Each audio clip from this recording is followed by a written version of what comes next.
नमस्कार। Positive synergy channel में आपका स्वागत है। सरकार ने हाल ही में 20 लाख करोड़ रुपए के पैकेज की घोषणा की है अर्थव्यवस्था को सहारा देने के लिए। यह हमारे जीडीपी का लगभग 10% है। इसके बाद भी बहुत सारे लोग इस पैकेज से खुश नहीं नजर आ रहे। तो इसके पीछे क्या कारण है? कारण को समझने के लिए हमें सबसे पहले वर्तमान स्थिति को समझना होगा। वर्तमान स्थिति में सभी काम धंधे ठप हैं। अनेक लोग बेरोजगार हो गए हैं। कोरोना महामारी, जिसको इस सदी की सबसे बड़ी महामारी कहा जा रहा है, यह करीब 10 करोड़ लोगों को भारत में गरीबी रेखा के नीचे धकेल देगी। स्थिति की भयावहता का एहसास हम सड़क पर चलते हुए अनेक भूखे प्यासे लोगों की तस्वीरें देखकर लगा सकते हैं। आज लोगों के पास खर्च करने को कुछ पैसे नहीं हैं और जिनके पास हैं भी, वे भी इस स्थिति की अनिश्चितता को देखते हुए खर्च नहीं करना चाहते। अब आ जाते हैं 20 लाख करोड़ के पैकेज की ऊपर, जिसकी घोषणा सरकार ने हाल ही में करी है। इसमें जो मुख्य रूप से जोर दिया गया है वह अधिक से अधिक आसानी से लोन की उपलब्धता कराने के ऊपर दिया गया है। सरकार का जोर है कि ज्यादा से ज्यादा लोग आसानी से लोन ले पाएं और उस लोन की मदद से वह अपने पैरों पर खड़े हों, आत्मनिर्भर बने।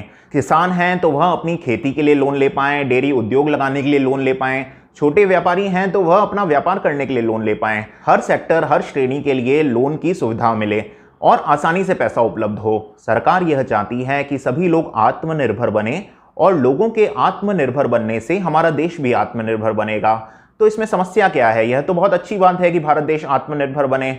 इसमें मुख्य समस्या क्या आ रही है, उस पर बात कर लेते हैं। ज़्यादातर एक्सपर्ट्स का यह मानना है कि सरकार ने लोन के रूप में आसानी से पैसा उपलब्ध हो, इसके ऊपर जोर दिया है, लेकिन मार्केट में डिमांड को जनरेट करने के लिए कुछ नहीं किया।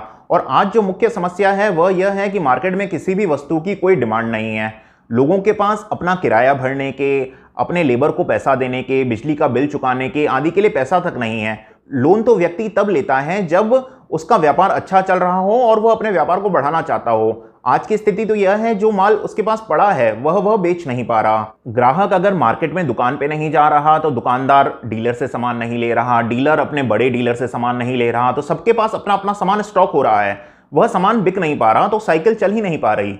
तो सभी लोग यह कह रहे हैं कि सरकार को ऐसे कदम उठाने होंगे जिससे मार्केट में डिमांड जनरेट हो। अगर माल की डिमांड ही नहीं होगी तो लोन्स देने का कोई फायदा नहीं। अर्थव्यवस्था जो आज धराशायी होने की स्थिति में है वह तभी चल पाएगी जब मार्केट में कुछ डिमांड होगी। बहुत सी इंटरनेशनल एजेंसीज ने भी यह बात कही है कि अगर मार्केट में डिमांड नहीं है तो फिर लोन देने का कोई खास फायदा नहीं होगा। रेटिंग एजेंसीज की कैलकुलेशन के अनुसार इसका जो एक्चुअल बोझ सरकार के ऊपर आ रहा है वह जीडीपी का सिर्फ 1% है और वर्तमान में इससे कहीं ज्यादा स्पेंड करने की और डिमांड को जनरेट करने की आवश्यकता है। बहुत से प्रावधान इस पैकेज में ऐसे हैं जिनकी घोषणा बजट में या फिर आरबीआई द्वारा पहले ही कर दी गई थी। साथ ही बैंक ऑफ अमेरिका के एनालिस्ट का यह कहना है कि यह जो पैकेज दिया गया है यह मध्यम श्रेणी की दूरी से देखा जाए, यानी 3 साल के नजरिए से देखा जाए तो कुछ लाभकारी है, लेकिन इससे कोई तात्कालिक लाभ नहीं होगा और आज आवश्यकता है तात्कालिक लाभ देने की। अब हम इसके दूसरे पक्ष पर बात कर लेते हैं कि सरकार की ऐसी क्या मजबूरी है कि वह किसानों को, गरीबों को, छोटे व्यापारियों को सीधे तौर पर आर्थिक लाभ नहीं दे पा रही। इसका मुख्य कारण है कि इससे हमारा वित्तीय घाटा बहुत बढ़ जाएगा और वित्तीय घाटा बढ़ने से यह असर होगा कि जो विश्व की जो बड़ी रेटिंग एजेंसीज हैं, जो देशों को सोवरेन रेटिंग देती हैं, उसमें भारत की वर्तमान रेटिंग है BBB- विद स्टेबल आउटलुक। यह जंग कैटेगरी से सिर्फ एक कैटेगरी ऊपर है। अगर हमारा वित्तीय घाटा बढ़ा तो ये रेटिंग एजेंसियां भारत की रेटिंग को डाउनग्रेड करके जंग कैटेगरी में डाल देंगी। जंग कैटेगरी को सब इन्वेस्टमेंट ग्रेड भी कहा जाता है, यानी कि यह वह कैटेगरी है जहां पर बहुत से निवेशक अपना पैसा लगाना पसंद नहीं करते, क्योंकि ऐसे देश में निवेश बहुत रिस्की हो जाता है।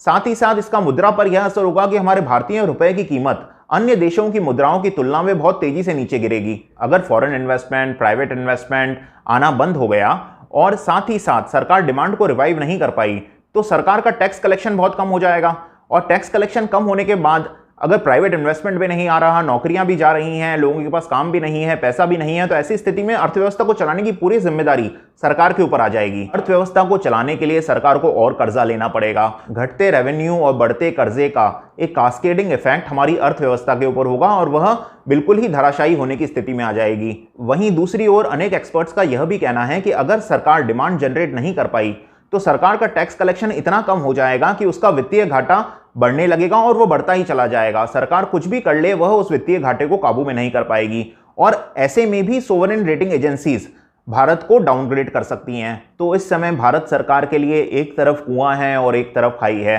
अब अर्थव्यवस्था को संभालने के लिए सरकार कौन सा रास्ता निकालती है यह निर्णय सरकार को ही लेना है। आगे भी आपके लिए कुछ महत्वपूर्ण वीडियोस बनाता रहूँगा। उन्हें देखने के लिए इस चैनल को सब्सक्राइब करें और इसे अपने मित्रों के साथ शेयर करें। धन्यवाद।